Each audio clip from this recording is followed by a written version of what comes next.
Hello and welcome back in our continued journey of VARC mastery, and more specifically working with the CAT20. Uh, sorry, More specifically working with CAT20 passages and going through first the passages, and now today we're working with the summary selection questions. So that is the agenda for the day for both slot 1 and slot 2. For the third slot, we'll do it in another session just to limit the size of the session. So, and the pre-required work, if you're a course member, the pre-required work is going through the summary selection section of CAT 17, 18 and 19. Of course, the theory foundation videos, whatever work you have done, but more specifically, those videos of CAT 17, 18, 19 summary selection videos are very important, and not because they've appeared in CAT, they're just very good examples of our fundamental reading skills that we are trying to master. So they are very good examples of the process itself, and they're great examples of what clarity might feel like, right? So please make sure that you're going through, you finish those. Either most of you must have already finished it, but in case you haven't, please do so, right? So the questions for the session were already shared earlier, or I'm starting with CAT20 slot 2. You can always find the questions later. They're available on the Telegram thingy. The link for that has also been posted. Or the question is also available on the screen. So that is the agenda for the day. I'll take a 10-second breather to check if everything is working and respond. I'm starting with CAT. Yeah, the sound is working. And it's in case you're not able to comment, it's because I think there is a setting which says subscribers only. That means all you need to do is subscribe to the channel in case you haven't already done so. It's just a random button that I pressed today, and I did not know how to change it later. So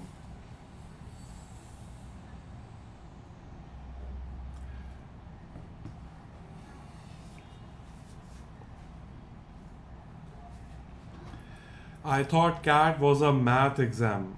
It is a very interesting exam.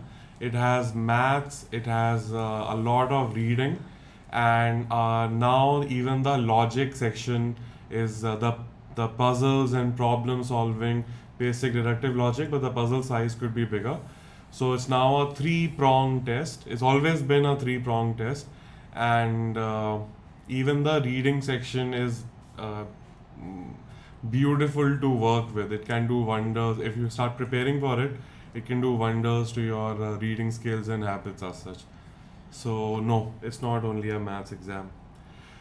So what I'll do is I'll get started. The question is on the screen. You have to find the most appropriate summary, and by summary we mean the essence, the central idea. I see there are maybe 7, 8, 9 sentences, but the overall idea can be captured in one line. I don't know which option, but if you look at all of them, they are 1.5 lines, right? So essentially, we are talking about compressing information, which is the at the heart of our reading program, at least, right? We want to compress information, remove the specifics, hone into the main idea as such. So the question is on the screen. Read it out and tell me what do you think of is the correct summary, option 1, 2, 3 or 4. I'll read it with you. With the Treaty of Westphalia, now I know how difficulty is created. Now, Treaty of Westphalia, even that word is unfamiliar, the idea might not be known. And then I read the papacy had been confined to the ecclesiastical functions. Ecclesiastical functions, let me not mispronounce it. So what is the papacy? And this is just for curiosity purpose. I want to know your vocabulary levels. What is the papacy? Again, let me point out, once we solve the question, you will realize that I don't need to know the meaning of the word, but do we know the meaning? And these are the kind of words which derail our reading process. They might throw off some people, right? We'll also learn how to just ignore it and find the idea in other ways. But curiosity wise, what is papacy? And in case you do not know, find it out. Papacy refers to the Pope, the institution of Pope. So in the Christian world, there is a central figure who is the Pope, or the father above the father. In a church, you have a father. So he's the father of all the churches. That person is the Pope, and his institution, his rule because at various points in history, they were also involved in politics and they had control of cities and states, etc. So all of that put together is the papacy. Not that we needed to know it, but if you know it, it will be smoother, right? So always invest in vocabulary anyway. Had been confined to the ecclesiastical functions, that means heavenly functions. Again, I am not interested in giving the meaning right now, that's for bonus. Let me continue. And the doctrine of sovereign equality reigned. So a very difficult sentence up front, right? Which might throw some people off. But as you read the rest of the paragraph, life will become easier. What political theory could then explain the origin and justify the functions of the secular political order? Oh my god, what is the meaning of this secular political order? And again, if you don't understand this term, there is still possibility that you can make out the meaning from the rest of the sentences, provided you know the process, that okay, even if I don't know this term, even if this does not make sense to me, I have the rest of the paragraph to maybe deduce the meaning. In his Leviathan, published in 1651, 3 years after the Peace of Westphalia, I have no idea what is the Peace of Westphalia, Thomas Hobbes, I've heard of this character, even if you haven't, that's also fine, provided such a theory. Let me start tracking or applying my reading skills. Such a theory for what? What political theory could then explain, right? So there is some explanation is being demanded, and what is the theory behind something, and what the secular political order, which is difficult, I understand. But Thomas Hobbes is providing such a theory, right? Though tracking the pronoun here is important, right? See a pronoun, ask a question. Which theory? Whichever explains the justifies the function of this political order. Now let me read, it's very easy reading. He imagined a state of nature in the past when the absence of authority produced a war of all against all. So I might not understand this difficult sentence here, but this one is very easy, right? He imagined a state of nature in the past when the absence of authority, that means there is no control, there is no monitor in the class, and there is war of all against all. To escape such intolerable insecurity, again ask, what does this such refer to? Such intolerable insecurity. To escape it, what intolerable security? War of all against all, right? So as you ask questions, you will get the answer. He theorized people delivered their rights to a sovereign power in return for the sovereign's provision of security for all. So instead of sovereign, think of a king. He theorized people deliver their rights to a kingly power in return for the king's provision of security. So basic idea, before it was war, everybody was fighting against everybody. Then people realized that it's better that I will give up some of my rights to some authority, government, king, the panchayat, whatever you want to call it, and that authority will provide security for all. Because without the authority, it was war of all against all, and it was insecurity, right? Now, within the state's border, that's the same sentence, the sovereign state's monopoly on power was established as the only way to overcome the perpetual fear of violent death and war. So, to sovereign states' monopolies, again, long word, sovereign state, that means the government, the authority, the central power, monopoly on power, it was established. Why was it established? To get over the fear of violent death and war. So I see that the idea by now should be fairly clear.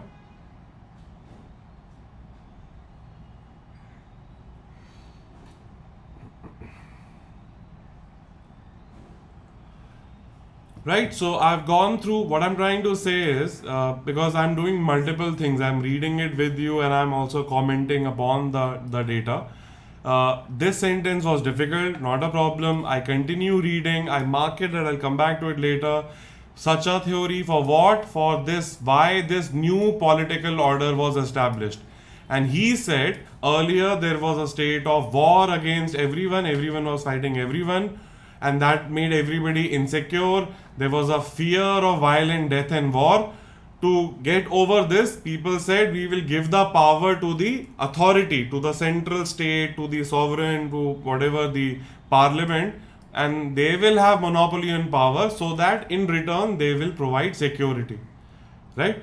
Now, all you have to do now is compress it in your head and choose one of the options. The idea is quite clear already, right? So, waiting for choices. Let me go through the options meanwhile. I never want to waste any time for anyone, even if they're watching later. So, Thomas Hobbes theorized the voluntary surrender of rights by people as essential for the emergence of sovereign states. Very very, I want to say, falsely attractive, because half of it is almost right?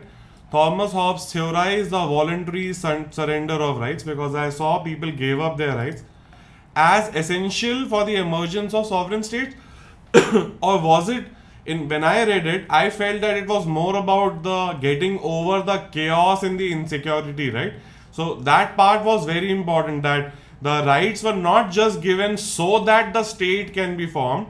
The rights were given to the state so that the state can provide security.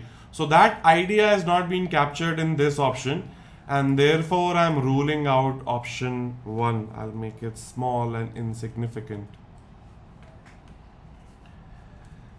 So option 1 is not the correct answer. I have some answers.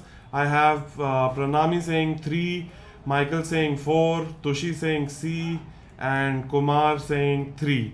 So 3 and 4. Let me also run through 2, because somebody will watch it later and they will think 2 maybe.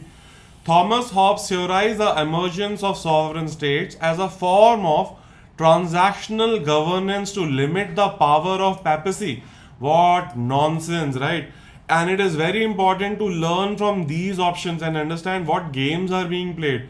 Thomas Hobbes, yes. Theorize the emergence of sovereign states, yes. But limit that connection to the power of papacy? No. In fact, if you now think about it, with the Treaty of Westphalia, the papacy had been confined. Right? You can also look for the meaning of this term. They had been confined, that you only think about religion and God, you're out of power, you're out of authority. That also tells me, okay, maybe before at a certain time it had power, it had influence, right? I can also deduce that, and I can today read about the power of the church in the Middle Ages as such. So there is no connection, because it was just a sentence saying that Pope power gone, new power in. But what is the theory that could explain this new power? This is saying Thomas Hobbes' theory is connected to the papacy. So definitely the wrong answer. But I can show you a lot of people who will say, no, yeah, I see it was written there, but it's not, right? So make sure that Kalakshar is not Bahas Barabar. Option 3 and 4 now. Thomas Hobbes theorized the emergence of sovereign states based on a transactional relationship between people and the sovereign state, that was necessitated by a sense of insecurity of people. Perfect. A transaction, I give up my rights, I get security, and it was necessitated by the sense of insecurity of the people. I've read this, right? In fact, and let me also check option 4 just for fun. Thomas Hobbes theorized that sovereign states emerged out of people's voluntary desire to overcome the sense of insecurity and establish the doctrine of sovereign equality. I don't remember this doctrine of sovereign equality. Where is this coming from? So overcomplication, and also this voluntary desire. Maybe it wasn't, if you're doing it out of fear, it is not necessarily voluntary. So I will go for option 3.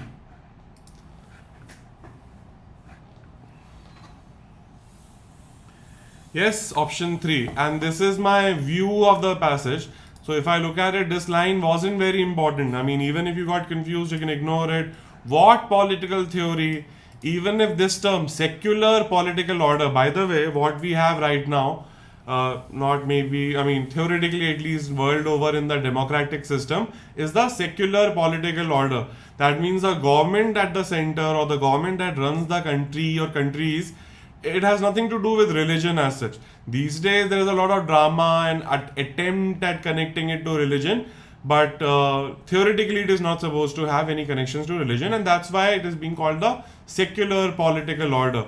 Because before that, maybe if my temple starts deciding what policy should be run, and policies will be run according to maybe the Sharia law, then it's not a secular political order. Just for extra bonus, Thomas Hobbes provided such a theory. So my ears will perk up, I will become more alert. Okay, here is a theory coming. So now this was the important part to read, and you just had to decode this much, that what is happening. Before there was chaos, now people are trading power. Are we okay with this question? So final answer option 3. Yes?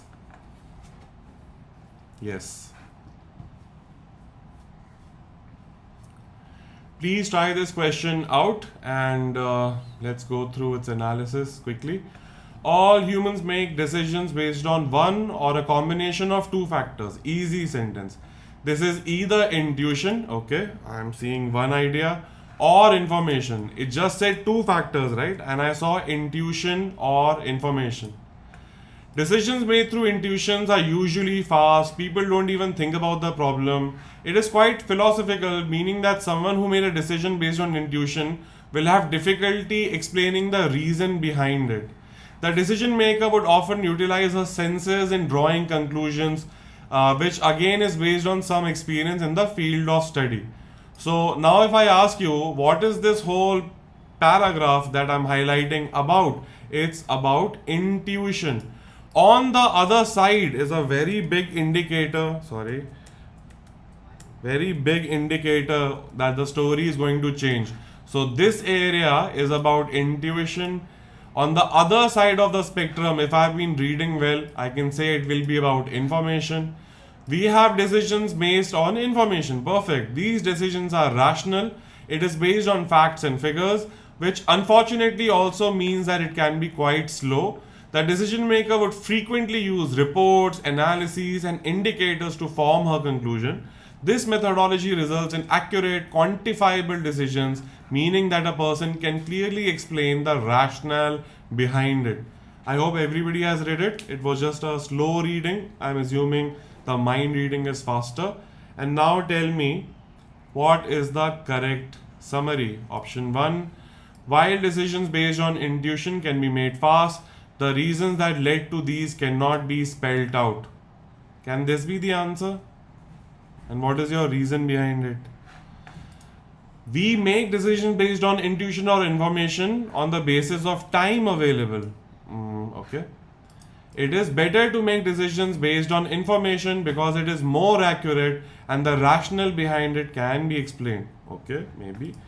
Decisions based on intuition and information result in differential speed and ability to provide a rationale. What is the correct answer? Michael says 4. Devarpita says 4.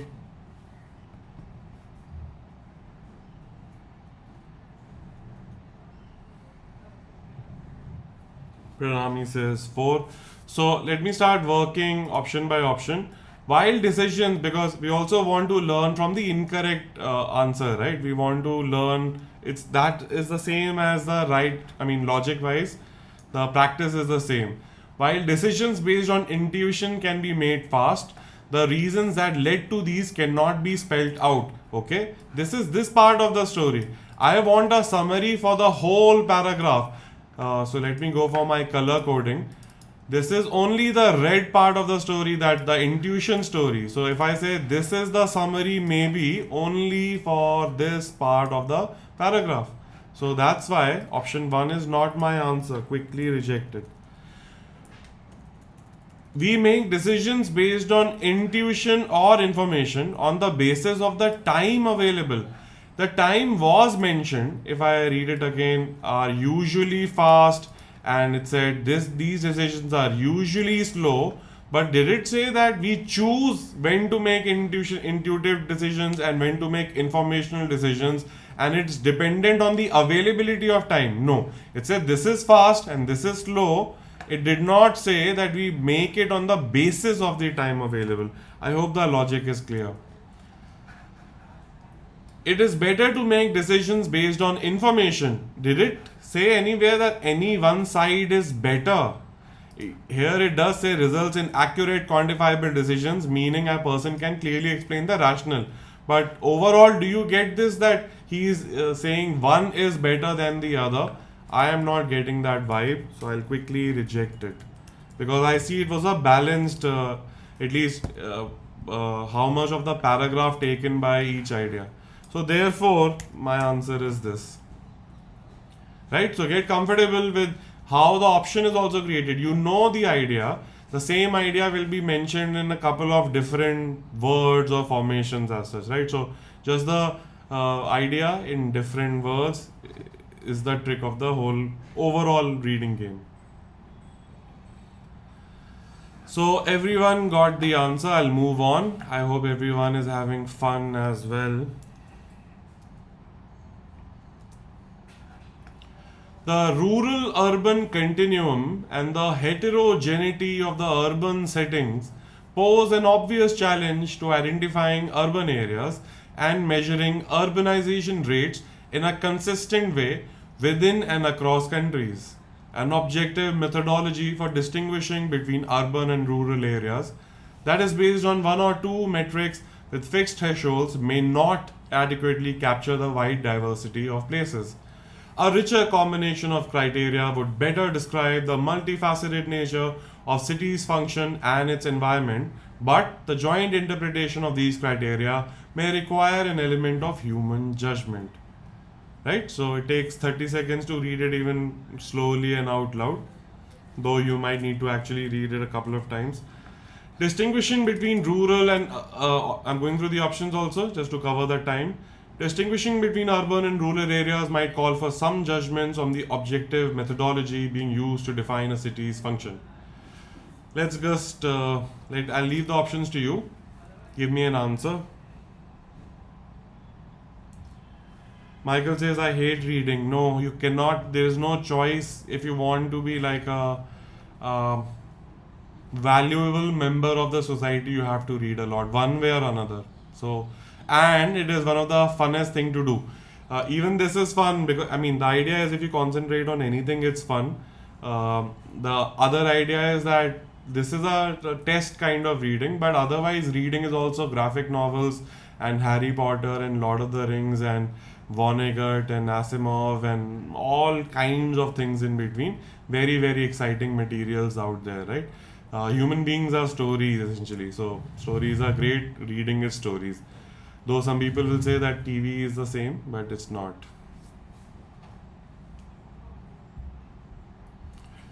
So, ignoring that diatribe against TV, what did we understand and what is the option that we are going for? The idea is quite easy actually. Let me go for the analysis. So the rural-urban continuum, that means maybe it is difficult to tell where the city ends and the rural area begins. And the heterogeneity, what is the meaning of heterogeneity? Homogeneous means the same kind, heterogeneous means different kinds. So the heterogeneity of urban settings, that means urban settings can be of very many types, there can be a lot of variety, pose an obvious challenge. Even if this sentence was difficult, you say, okay, what is the challenge? What is the challenge? To identifying urban areas and measuring urbanization rates. So this is the obvious challenge. What is the challenge? What is an urban area? And to measure the urbanization rate in a consistent way within and across countries. So maybe in one country you can do it, but in a consistent way across countries it is difficult. And why is it difficult? Because of the continuum and the heterogeneity. Because there are so many kinds of cities, there are so many kinds of urban developments, that how do you say what is urban and what is the rate of development, right? So an objective methodology for distinguishing between urban and rural areas. So we're getting the idea. What is an urban area, right? Identifying an urban area and the rate. So the methodology for distinguishing between urban and rural areas, that is based on one or two metrics with thresholds, may not adequately capture the diversity of the places, right? So I hope we can connect it. What is the obvious challenge? That the criteria may not capture the diversity of the places. So now the idea is very clear to me. He's just saying there's so much variety that one or two criteria will not capture what is urban or what is rural, right? A richer combination of criteria would better describe. So you need more criteria. Describe the multifaceted nature of the city's function. Multifaceted means many faces of a city's function and its environment, but the joint interpretation of these criteria. So he's saying one or two criteria are not good enough. You need more criteria, but how to interpret this criteria will require an element of human judgment. Right? Just so you will realize, just reading it slowly also, I haven't done any explanation yet, just mostly read it. You will see even that improves comprehension and understanding, right?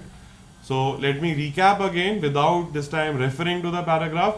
There is a challenge in what? And notice the act of asking questions. There is a challenge in what? Ask yourself. So your challenge in this. What is the challenge? The methodology is not enough. May not adequately. So this not is what you had to capture mostly, right? That this methodology is not going to work. So you go for more criteria, but then the more criteria will require human judgment. So now compress it together and choose it from the options.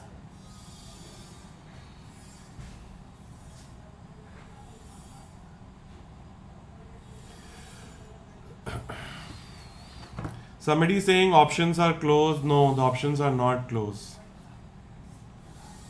You are not finding the distance between them.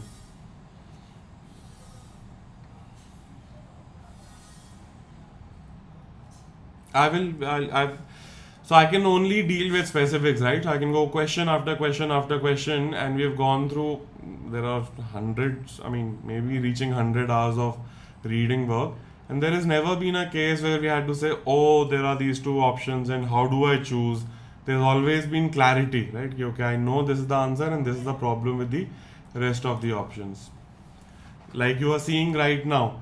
So guys, whenever we are doing this, right, always focus on the act right now. There's a lot of tendency to theorize about life. Yo, cat that is like that or whatever. Let's go question by question. That then after 100 questions we can decide whether what's the case. Waiting for options.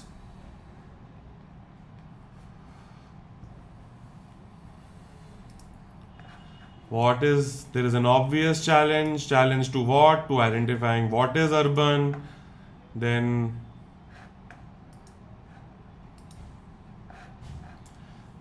he says more combinations and a human judgment will come.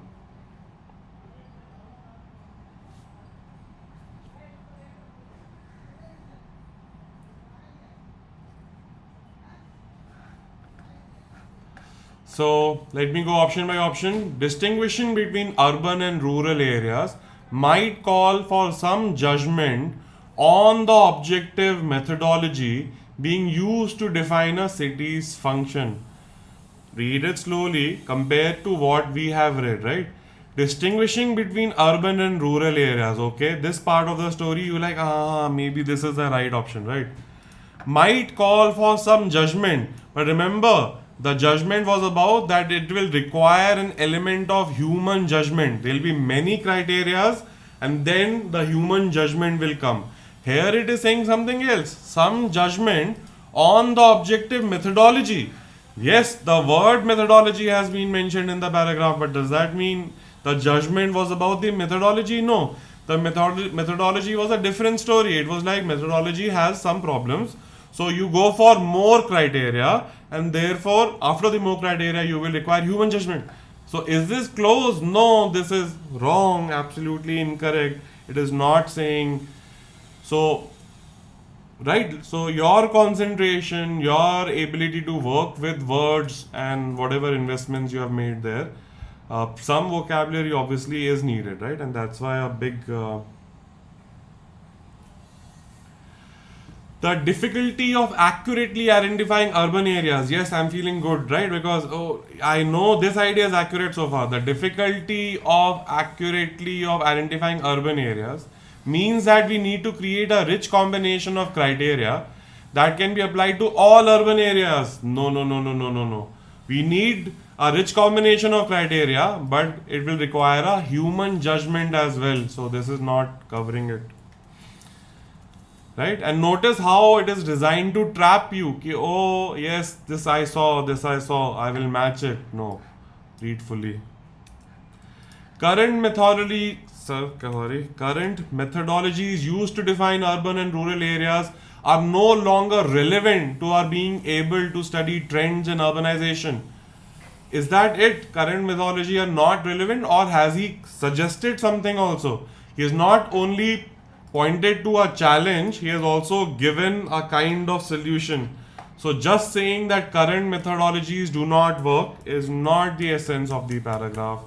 And therefore I'm left with, I can blindly mark this. With the diversity of urban landscapes, measurable criteria for defining urban areas may need to be supplemented with human judgment, right? So notice everything is checked out. Diversity, yes. Measurable criteria, and I need human judgment. So perfect, right? Or better than others, way better than others. Yes, no, maybe so.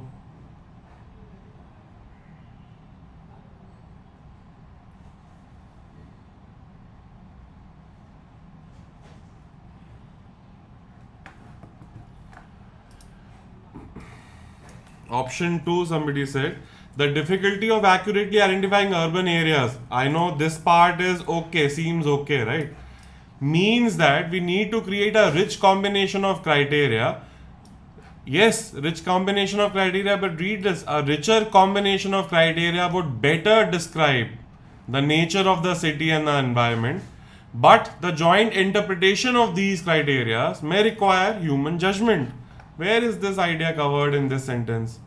Here it says, create a rich combination of criteria that can be applied to all urban areas. It was not as simple as that, right? It said a rich combination of criteria, but the criteria interpretation will require human judgment. So, which is missing in this option, and therefore it is not my answer. Yes.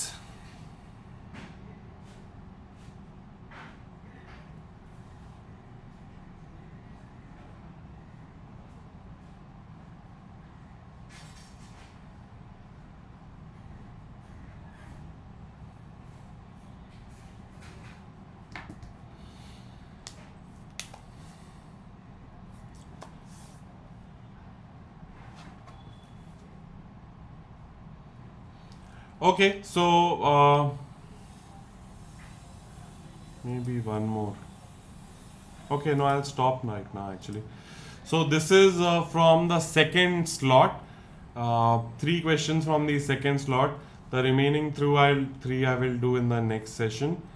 And maybe try those questions out by yourself first, right, before joining the discussion. Uh, they have been shared on the Telegram channel as well as the group if you're a course member.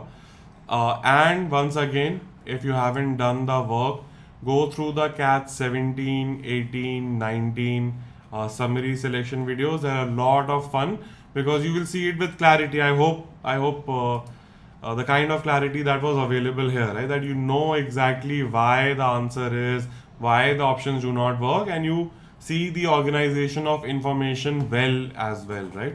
So that would be the overall idea.